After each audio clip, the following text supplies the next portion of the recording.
You think you know your wife after 10 years. You think there's nothing she could say or do that would blindside you. But one night, at one stupid party, she handed me a key and chose to burn it all down. For one night with a stranger. My name's Jake Thompson. I'm 38, a software engineer, married to Lena for just over a decade. We have 3 kids together, Alyssa, Emma, and Logan. I always thought we had a good thing. Not perfect, but real. That night started out like any other social event. Lena had pulled a few strings to get us invited to a party thrown by Carrie and Nate Dalton, well-known, high-income, modern couple who lived up in the hills outside Gulfport. Fancy place, too. The kind with an ocean view, custom lighting, and wine you can't pronounce. The car ride home? That's when it all hit me. She sat huddled against the passenger door, arms crossed tight, face twisted in a look I hadn't seen in years. Not angry, not annoyed, full-on disgusted. With me. "Wanna tell me what's going on?" I finally asked. She didn't say a word, just glared out the window like she wished I wasn't even there. The silence stretched on until I snapped. "You're mad because I ruined your night? Because I didn't let some random guy take you upstairs and... what? Treat you like some kind of party favor? That broke the dam. You embarrassed me, Jake," she hissed. "In front of everyone. Do you even realize how rude you were?" "Rude? Really? That's what we were talking about?" Let me back up. See, I had no clue what kind of party we were walking into. Lena had heard about it from a friend of a friend and practically begged to go. All she told me was that it'd be exciting, grown-up, and one-of-a-kind. I should have known better when she wouldn't explain further. Turns out these people have a little tradition. At the end of the night, every wife drops her house key into a bowl. Then the husbands, without looking, pull out a key. Whoever's key you grab, that's your partner for the night. No jokes. No games. Full-on swapping. One-night stands. In their world, this is spicing up the marriage. When I found out what was happening, I nearly lost it. I yanked Lena into the kitchen, away from the crowd, and looked her dead in the eye. "You knew about this?" She smirked. "Of course. And you didn't think to mention that before we got here?" "I knew you wouldn't come if I told you." "You're damn right I wouldn't have." She looked at me like I was the one being unreasonable. "Jake, it's just one night. One night to be something other than a wife and mom. I want to feel like a woman again. I want this. I need this." I grabbed her hand. "We're leaving." She dug her heels in. "I already put our house key in the bowl. It's too late." "No, Lena, it's not." I stormed back into the living room, walked straight to the bowl, and started digging. People were already watching. I found the one with the red plastic cover, our key. I held it up and looked around. I wasn't told what kind of party this was. I don't share my wife. I don't cheat. Our vows still mean something to me. The room went dead silent. A few people shifted uncomfortably. Others looked annoyed, like I had just ruined their secret club. I turned to Lena. "You have a choice. You come with me now, or you stay and you don't come back home. Ever." She looked stunned, embarrassed, furious. For a second, I thought she'd actually choose them.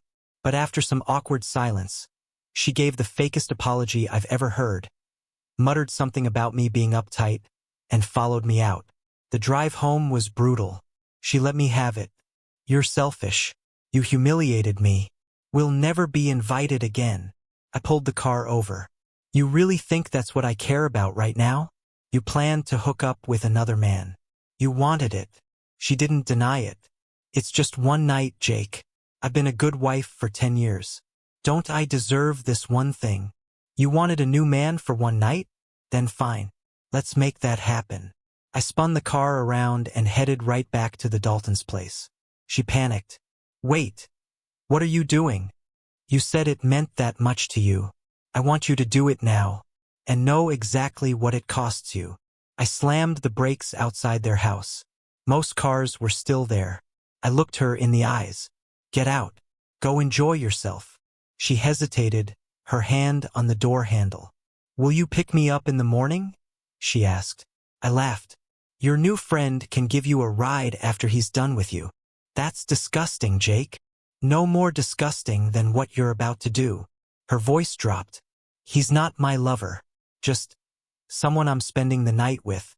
It's just one night. 1 second would be too much. Jake, I love you. No, you don't. You can't love me and still go through with this. Please try to understand. It's just one night. I shook my head. Then this is goodbye. She stepped out, paused, and looked back like she expected me to stop her. I didn't. I hit the gas and tore off down the street. In the rearview mirror, I saw her just standing there, alone, not moving, like she was waiting for someone to chase her. But I wasn't going back. I didn't drive anywhere in particular. I just drove, through the dark, through the city lights, through every single memory from the last 10 years playing on repeat in my head like a twisted highlight reel. Me and Lena laughing at our wedding. Her crying with Logan in her arms. Us painting the kitchen yellow one summer night while the girls chased each other barefoot in the yard. Now all I could think about was her key in that bowl. Her walking back into that house. Her choosing them over me. I don't even remember pulling into the driveway, but I must have, because as I cut the engine, my phone lit up. It wasn't her. Some guy's voice came through the speaker, music thumping in the background like a frat party. Jake, my man, this is Troy Sanders, from the party. Your wife gave me your number. She's hoping I can talk some sense into you. She's a real knockout, man. Everyone here wants her key. Says one lucky guy's gonna have the night of his life. Still time for you to come back and grab a key yourself. I didn't even think. I just said it. Go to hell, Troy. You and the rest of your little club of creeps. I hung up and walked inside. 20 minutes later, I'd packed 2 suitcases, grabbed my laptop, and tore up our marriage certificate. I took my ring off, flattened it with a hammer, and left it on Lena's pillow. I didn't cry until I was already halfway to a cheap motel in the next town over. That's when it hit me. This wasn't a dream or a bad fight. She really did this. She chose someone else with full knowledge of what it would do to me. I bought a 6-pack and settled into a room that smelled like cigarette ghosts and old carpet glue. Just as I cracked open beer number 3, my phone buzzed again. Voicemail. It was her. Jake, you're being dramatic. It's just one night, okay? I'm with Mark now, the guy who pulled the replacement key they gave me after you stormed off. He's nice. He's married. Got kids too. So no pressure, right? She giggled. His wife and her boyfriend are in the other room. We've got the place to ourselves. Mark says he'll be gentle. I told him we should just stick to normal stuff. You know, nothing wild. He agreed. He's really respectful. I'll shower before I come home so I'm fresh for you. No sloppy seconds. Love you, babe. Get some rest. I don't know how I didn't break the phone right then. Called her. I had to. She answered. Hey, honey. I can't talk long. We just got in bed. Shut up. Silence. This is the last time you'll ever hear my voice. You think this is just a phase, a little rough patch we'll laugh about someday? No, you're done. I hope Mark's worth it. Click. She called back 30 seconds later. I let it go to voicemail. Jake, what is wrong with you? I am your wife. I'm just trying something new. I thought you'd understand. Mark's really sweet. He's taking his time, you know? He's already here and… Oh God. I have to go. I threw the phone across the room. Then I picked it up. Called her again. Straight to voicemail. You wanted a new experience? Hope it's everything you dreamed of. Just remember, while you're looking into Mark's face tonight, I'm looking at who you really are. You gave him what was sacred between us. For a thrill. Don't bother coming home. There was no sleep that night. Just beer, bad TV, and the sound of her voice playing on loop in my head, telling some guy she barely knew to touch her. She left another message at dawn, sobbing. I love you, Jake. Please, please talk to me. I didn't mean to hurt you. I just needed to feel wanted, desired. Mark told me I was beautiful and couldn't wait to be with me. I needed that. You used to look at me like that. You used to want me. I wanted to scream. How could she say that like it was my fault?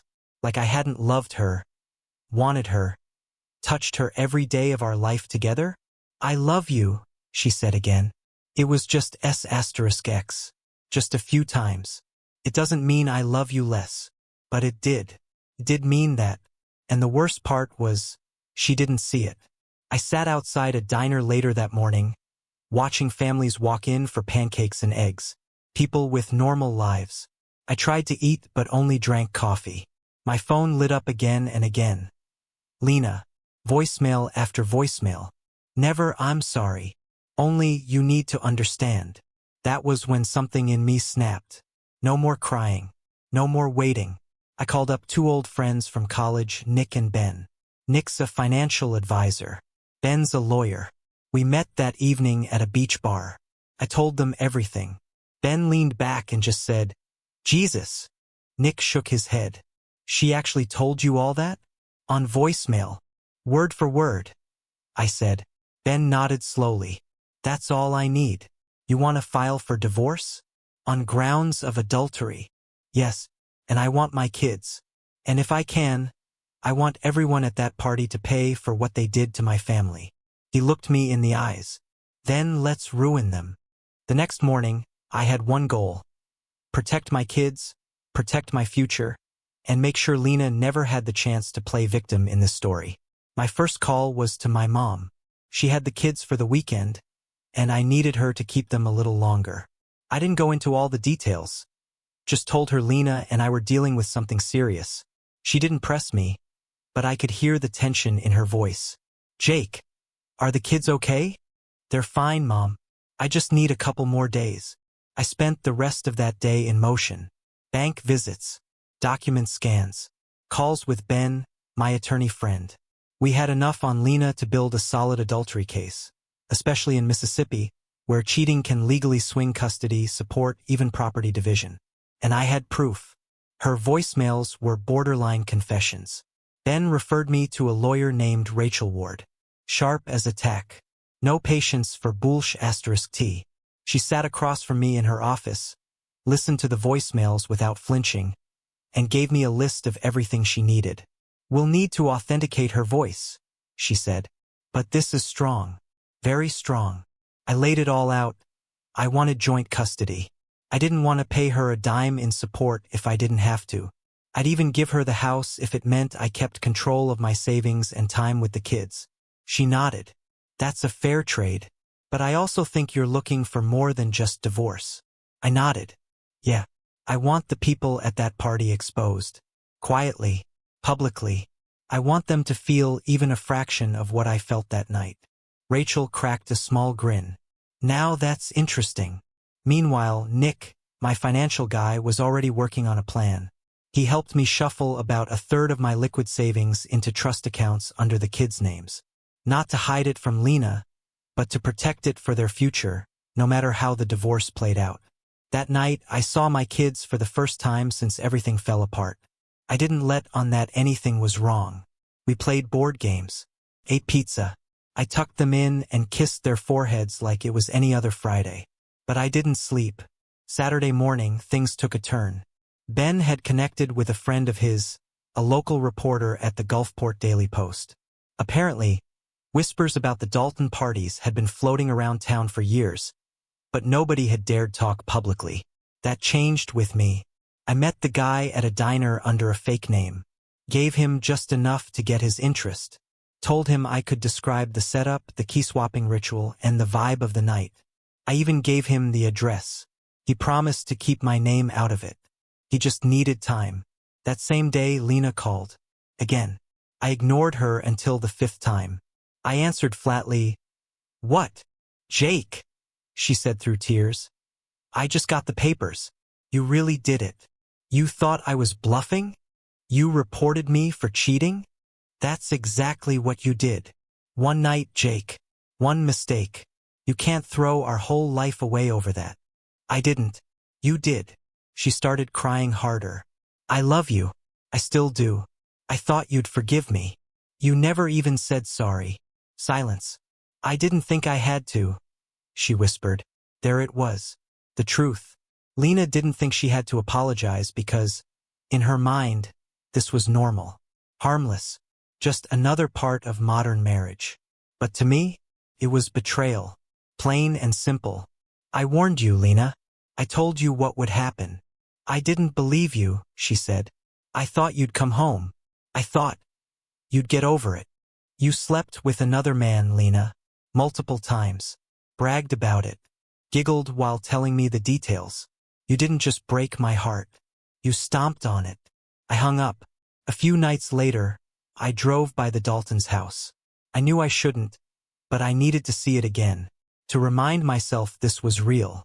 As I rolled past, I saw it. An unmarked van parked across the street, lights off, camera gear on the dash. The reporter was doing his job. I smiled. On Monday, the front page of the Daily Post blew the city wide open. Gulfport's dirty secret, key parties, swaps, and suburbia's underground scene. Blurred faces, blurred license plates. But in a town like ours, it wasn't hard to figure out who was who. People lost their jobs. Churches issued statements. Clients canceled contracts. The Daltons shut their social media down. A dozen divorces followed. Lena called that night. You did this, she said. No, you did this. I just told the truth. She didn't speak for a long time. I never thought it would end like this. Neither did I. Click. Friday morning came, and with it, the moment I'd been waiting for. Lena was officially served. I didn't call her. I didn't text. I just waited, knowing her reaction was inevitable. Sure enough, my phone rang 15 minutes later. Her name lit up the screen like a final warning flare. I picked up. What the H*LL is this, Jake? It's called divorce. You filed on the grounds of cheating. Are you serious? I kept my voice calm. It's what happened, Lena. You can twist it however you want, but you cheated. You slept with another man. Several times. And you told me about it like it was a vacation. It was one night, Jake. That's not cheating. I couldn't help but laugh. Not because it was funny, but because I couldn't believe how far gone she really was. You really believe that, don't you? That because it was just one night, it doesn't count. That one night where you gave yourself to another man doesn't matter. I didn't give myself to him. It was just S*X. That's all. There it is, I said. Just S*X. That's how little it meant to you. She went quiet, like I just said something she hadn't considered before. But then the tears came back. Why are you doing this, Jake? Why are you trying to destroy me? I'm not. You did that to yourself. That weekend, I kept the kids with me. Took them to the movies, the beach, got ice cream. Anything to keep them smiling. They didn't know what was happening yet, and I wasn't about to be the one to drop that bomb. But Lena kept calling. Kept leaving voicemails. And they were all the same, you're overreacting. I still love you. You'll see that this wasn't a big deal. Please come home. She still never said she was sorry. Not once. By midweek, Max, my old college buddy turned lawyer, called with news. His journalist friend had gathered enough photos from the last Dalton party to publish a follow-up. Blurred faces again, but the message was clear. And he'd gotten quotes from a few anonymous sources, people like me who had nothing left to lose. The article ran that Sunday. If the first one was a storm, this one was a hurricane. It named the neighborhood, mentioned the time the parties took place, described how couples would leave with different partners. It didn't take long before social media caught fire. People were identifying cars, watches, even shoes from the photos. It was a suburban scandal the town wouldn't forget. That week, I picked the kids up from Lena's house. When she opened the door, she looked rough, pale, tired, hair pulled back in a rush. She tried to hug me. I took a step back. Her eyes welled up. I miss you, she whispered. I said nothing, just looked at the kids and said, You guys ready? They ran to the car. As I buckled Logan into his booster seat, I heard her voice behind me. I didn't think it would turn out like this, Jake. I turned to her finally and said, No one ever does. Back at home, I played the role of dad like it was my only job. And honestly, it felt like it was. They needed me. They needed normal. I could be broken later. Right now, I had to be whole for them. And still, despite everything, Lena kept trying. She texted me that week. A long, rambling paragraph. I still love you. I know I messed up. But can't we try to fix it? Can't we go to therapy or something? The kids need us. We're still a family. I stared at the message for a long time, and I wrote back just 3 words. We were once. By Friday, Rachel, my lawyer, had everything ready for the next phase. She'd found no legal way to sue Mark, the man Lena had hooked up with. But she did say this: we can make life uncomfortable for him. And the others. That was enough for me. I didn't need revenge anymore. I just needed distance. And peace. And my kids. The divorce was in motion. I was staying focused: lawyers, paperwork, custody prep, financial protections. But Lena? She was unraveling. I could feel it through every message, every missed call, every awkward exchange during drop-offs and pickups. She still thought she could win me back. I had the kids that weekend. Took them to a minor league game. Let them eat hot dogs and scream at the players. For a few hours, everything felt normal. Like life hadn't been torn in half. But that night, after they'd passed out on the couch, I made the mistake of checking my phone again. Voicemail from Lena. She was crying. Again. Jake. Why won't you talk to me? You're acting like I burned the house down. All I did was spend a night with someone else. Just once. I know it sounds bad. I know, okay? But I thought you'd understand. I thought you'd come around. No, Lena. I warned you. I begged you. And you laughed. She followed it with a text. I was feeling unwanted. I needed to feel beautiful. Mark looked at me like I was 20 again. You don't understand what that feels like. To be invisible, even in your own marriage. I stared at the screen for a long time. I wanted to scream. I wanted to write back. Do you know what it's like to give someone everything you have for 10 years, only to find out that one night of attention from a stranger meant more to them than all of it? But I didn't send anything. She didn't deserve a response anymore. Monday morning, I was back at Rachel's office. We went over the custody plan again.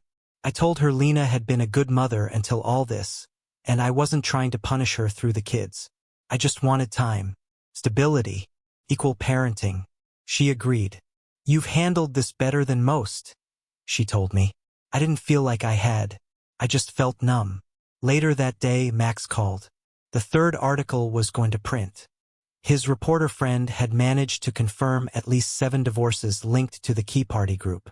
Business owners, real estate brokers, 1 school board member. None of them named, but the gossip mill was doing the job. You sure you want your story included in the editorial? He asked. Leave my name out of it, I said. But yeah, tell the truth. Tuesday morning, I drove past our old house. Still hurt, looking at it. Like watching your childhood home burn down in slow motion. Lena's car was there. I parked around the block and walked back just far enough to see through the kitchen window. She was sitting at the table, in a bathrobe, bottle of wine half empty, head in her hands. There were tissues everywhere. She looked broken. And for a second, just a second, I felt sorry for her. But then I remembered. I remembered her voice on the phone, laughing. Talking about how gentle Mark was, about how she'd rinse off before coming home. So I wouldn't have to worry about sloppy seconds. No, she made her choice. I left without knocking. The divorce got filed officially the next day.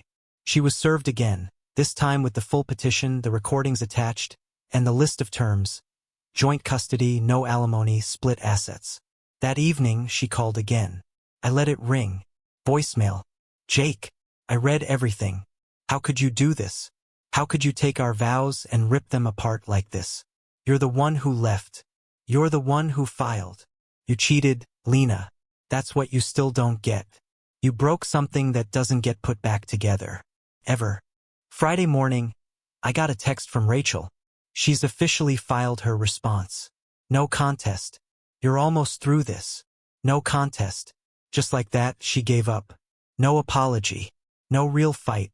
Just a woman who thought she could shatter everything, then glue it back together with crocodile tears and a few late-night voicemails. I wanted to be happy. I wanted to feel victorious. But instead, all I felt was drained. Exhausted. Like I'd been dragged through glass for weeks. And now that it was finally over, I didn't even know how to stand up straight anymore. That afternoon, Lena called. Again. But this time, I answered. Jake. Her voice cracked. You actually picked up. What do you want, Lena? I don't even know anymore. I miss you. I miss our life. The kids. The way you used to look at me. I closed my eyes and took a breath. That life ended the second you walked back into that house. I didn't mean to ruin everything. You did ruin everything. She was quiet. I could hear her breathing. Shaky, like she was trying not to fall apart. I loved you, I said. I loved you so much it scared me sometimes. I used to look at you while you slept and think, God, how did I get so lucky? And now, I look at you and feel nothing. No, she said, barely above a whisper. Don't say that, please. You had everything, Lena. A husband who adored you.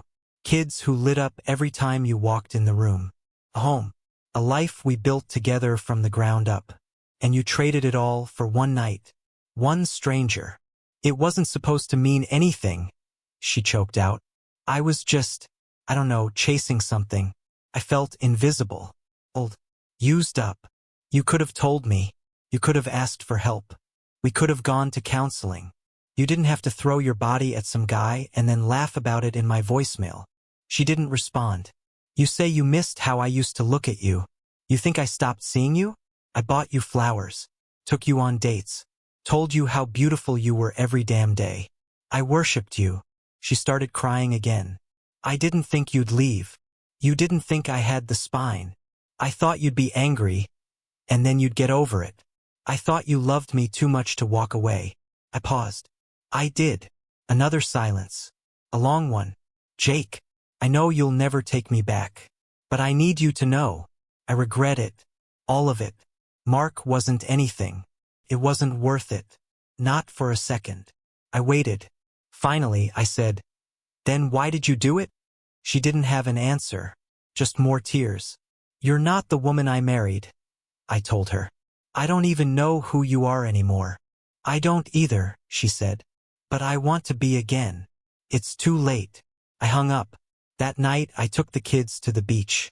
We built sandcastles. Logan tried to race the waves. Alyssa buried Emma in the sand.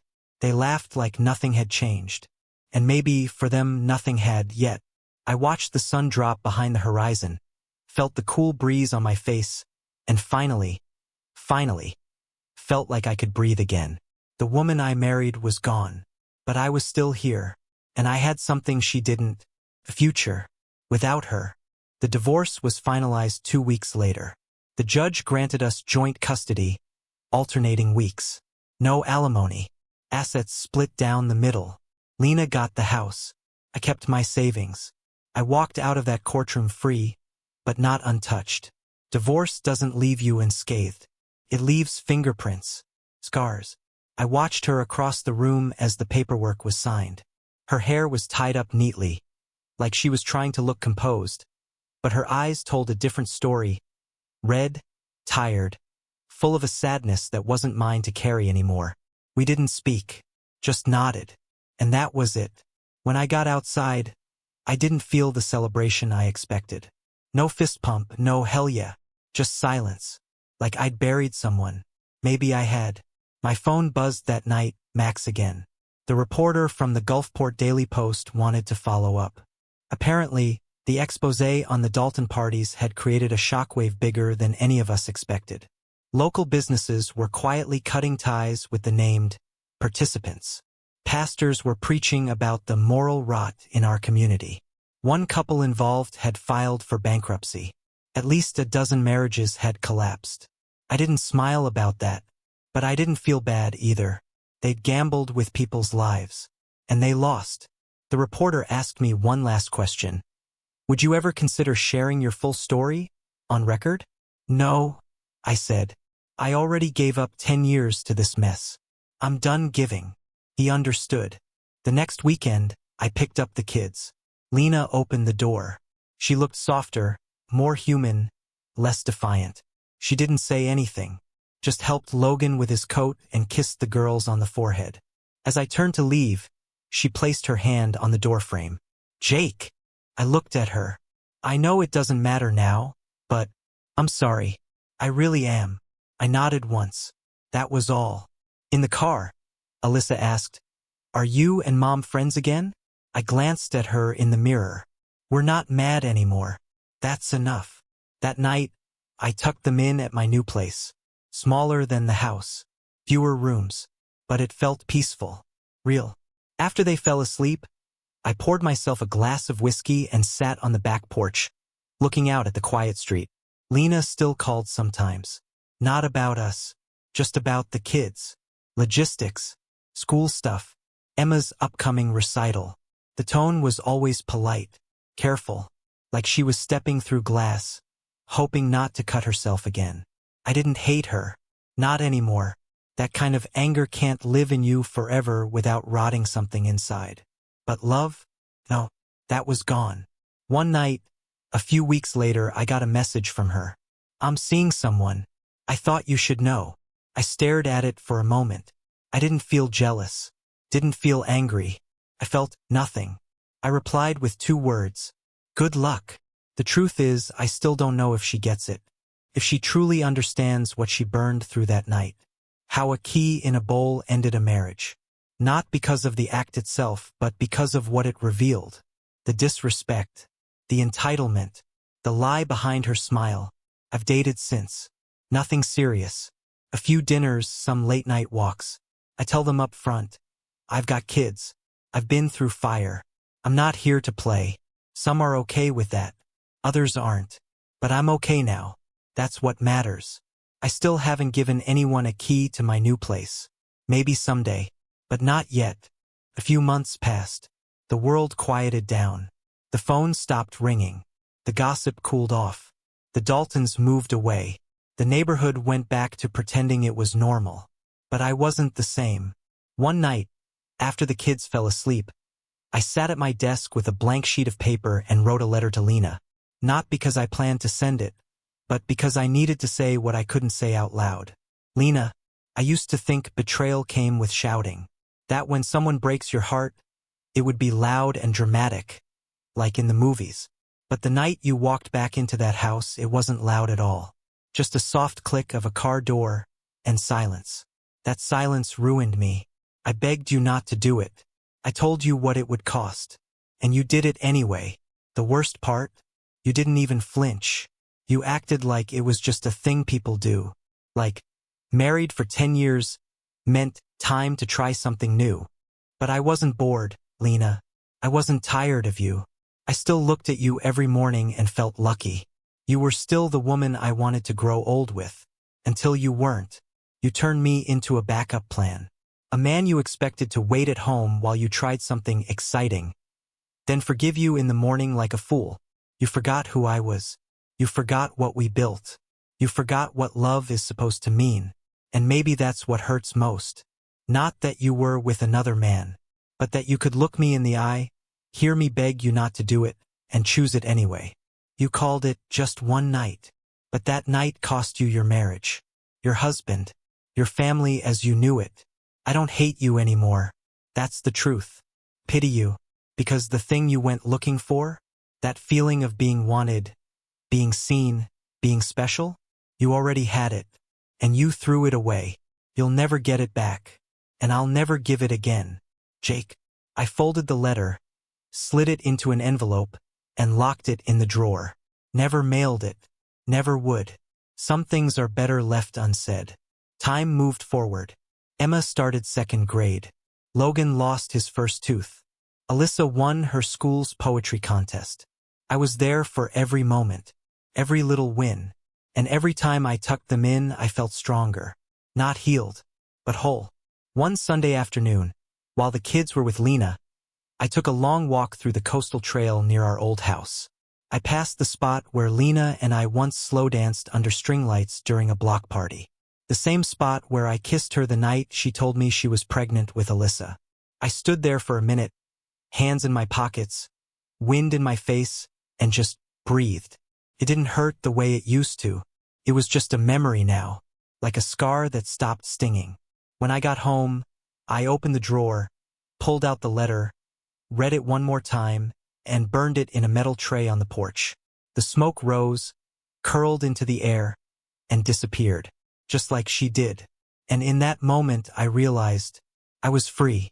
It was a Saturday morning in late spring when I saw Lena again. Really saw her, not just during pickups or at the kids' events, where we'd smile politely like two people pretending not to have shared a decade together.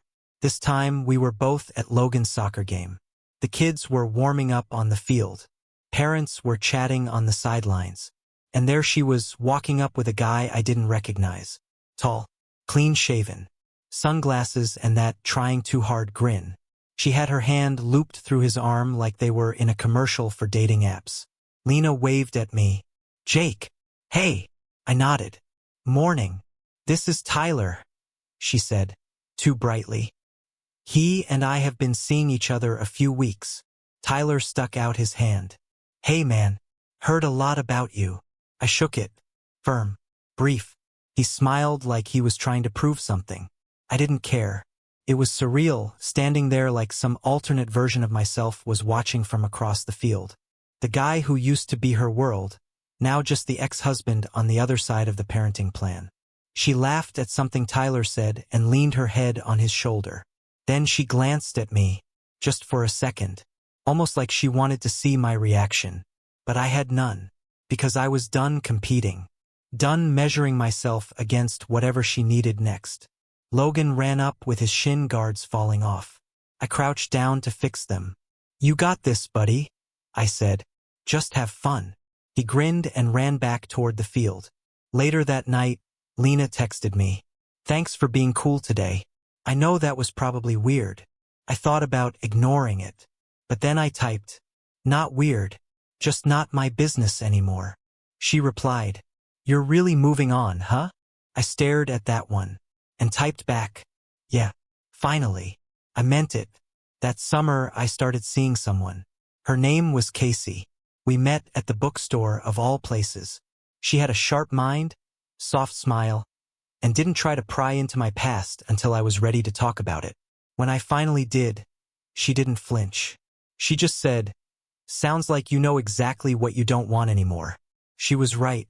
I didn't want someone who lied by omission, who made decisions for us without asking me, who looked at loyalty like it had an expiration date.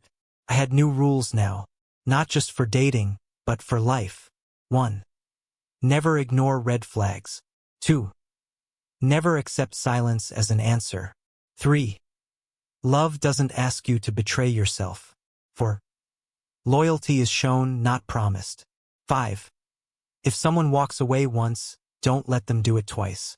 By fall, the kids were settled into their school routines. I hosted them for Thanksgiving that year. Lena had them for Christmas. It worked. It wasn't ideal, but it was peace.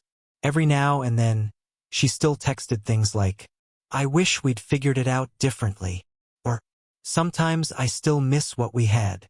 I never responded, not because I hated her, but because there was nothing left to say. She made her choice. I just lived with it.